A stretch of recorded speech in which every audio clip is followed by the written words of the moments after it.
రోజైతే big boss గారు ఇచ్చిన టాస్క్ గోల్ కొట్టు క్యాచ్ పట్టు. ఈ గేమ్ 3 క్లాన్ల మధ్యలో జరుగుతుందని అందరూ ఊహించారు. కానీ బిగ్ బాస్ గారు ఇక్కడ కూడా ఒక ట్విస్ట్ ఇచ్చారు. అదేంటంటే నిఖిల్ గారి క్లాన్లో 4 సభ్యులు మాత్రమే ఉండడం చేత వాళ్ళు ఈ గేమ్కి అనర్హులుగా ప్రకటించారు. ఇది ఎలాంటి మెంటల్గా కానీ ఫిజికల్గా కానీ స్ట్రెయిన్ అయ్యే అవకాశం లేకుండా చిన్నపిల్లలు ఆడుకునే గేమ్ లాగా అనిపించింది.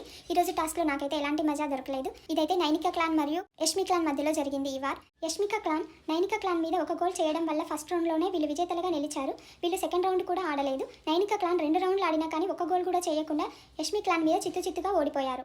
ఇప్పుడు సింపతి కార్డ్ని ప్లే చేసే మన నాగమణికంఠ గారు తగ్గేదేలే అన్నట్టుగా మాట్లాడే సోనియా గారు ఈ గేమ్లో లేకపోవడం కొంచెం నిరుత్సాహకరంగానే ఉంది. ఎందుకంటే మాటల్లో ఉండే సత్తా వాళ్ళ గేమ్లో ఎంత ఉందో చూడాలని ప్రతి ఒక్కరు కోరుకుంటున్నారు. కానీ ఈ గేమ్లో వాళ్ళు లేకపోవడం కొంచెం డల్గా అనిపించింది.